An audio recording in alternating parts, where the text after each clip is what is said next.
New insights from inside the campaign for Kamala Harris as Democrats continue their infighting over her defeat in the presidential election. New reporting from Notus, N-O-T-U-S, a great website, suggests that there's finger pointing and blame gaming at all levels of the Harris campaign over the campaign strategy or lack thereof, decision making or lack thereof, mismanagement or management of funds. Let's bring in Jasmine Wright, who's covering this story for Notus. Also with us, CNN's chief national affairs correspondent, Jeff Zeleny. So Jasmine, per usual, great reporting. You have this great story describing the Harris campaign as a disorganized operation that was more reflective of Joe Biden than of Kamala Harris. She was unable to capitalize on that initial voter enthusiasm. She was unable to make a clear distinction between herself and Joe Biden. Tell us more about that. Yeah, I mean, we got a lot of examples into this piece about how the initial campaign under Joe Biden was put together. The fact that it was based off of the fact that, you know, they may not have a lot of voter enthusiasm, not a lot of volunteers, maybe even not a lot of donor money. And so they were kind of scrappy, but that meant that it was difficult for people once Harris replaced Biden to scale up and really capture that enthusiasm and capture all that money. We know when Biden was on the ticket, it was difficult for them to staff up. People didn't want to work for Joe Biden and people didn't want to move to Wilmington. And so that left in people's minds that we talked to, people in these really key senior roles, potentially 4 or 8 years too junior for that very specific role. And so when it came to the vice president being on top, they were having problems fundraising. We reported that they missed a fundraising deadline in September after revising that a couple times based off of the projections that they made when she made a lot of money coming into it, but also some of the problems with the culture, particularly around folks. One person said that they kind of had a gallows humor, a 9-to-5 work mentality, and that they were very hesitant to take advice from Harris aides that the vice president brought in once she topped the ticket. And of course, there was just a lot of criticism over the campaign leadership and what the data and analytics team were doing and what research that they were actually looking at to form their analysis of the race. So a lot of the aides you spoke to blamed the campaign chair, Jen O'Malley Dillon, who wanted to own all decision making, they say, for the campaign.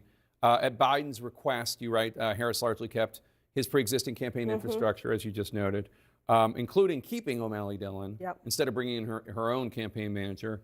And aides that you spoke with said she created a bottleneck, resisted advice, even withheld key polling information. Is there unanimity that it's her fault, per se? Well, I think ultimately what I talked to is that people blame Joe Biden. They blame Joe Biden for staying on the ticket too long. They blame Joe Biden in his initial campaign for being unable to recognize just how deeply upset Americans were about the economy, about immigration, and about some of these other larger issues. But they say that these issues under the hood at the campaign, right, it's kind of like death by 1,000 cuts. They may have not lost the race for them, but they certainly did not help. And they feel very, very seriously that it did not put the vice president in the best position to win when she changed over in July. Certainly not. You only have 107 days to run for president. Jeff, former House Speaker Nancy Pelosi certainly sounds like she is blaming a lot of this on Joe Biden for not getting out of the race back in 2022, 2023, when he could have allowed a thriving Democratic process, a strong primary and caucus process, somebody who could separate themselves from Joe Biden. Look, this was always going to be difficult given the inflation headwinds, but many people agree with Speaker Pelosi. If you look back to the midterms of 2022, that is something that emboldened President Biden, that he thought the message from the midterms, where Democrats did not get blown out, that they thought that that was a sign that there was some sort of need or market for him. So that was one thing. That, there's no question the timing and his decisions really affected everything. Also, an over-reliance on abortion rights. That was also a lesson mislearned.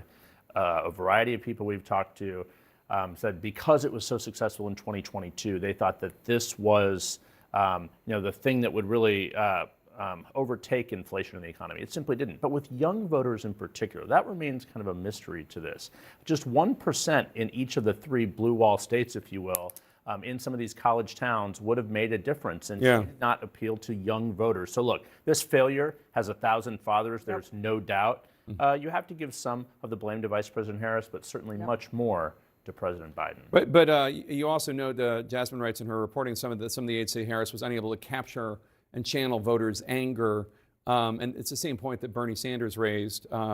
He was on with Dana Bash yesterday. He says working class voters have been abandoned by the Democratic Party. Now, Nancy Pelosi doesn't buy that. But What are you hearing about that and Harris's inability to capture voters' anger? It's the anger and also just understanding the economic realities of high housing costs. She talked about that, but appearing with the celebrities and others didn't necessarily minute way. reflect that. In a really piecemeal way, not recognizing the fact that people's rents are so much higher than they were 4 years ago. For sure, but very difficult to distance herself from it. But there's no doubt, anger is part of it, but the celebrity culture, it didn't end up playing so well. All right.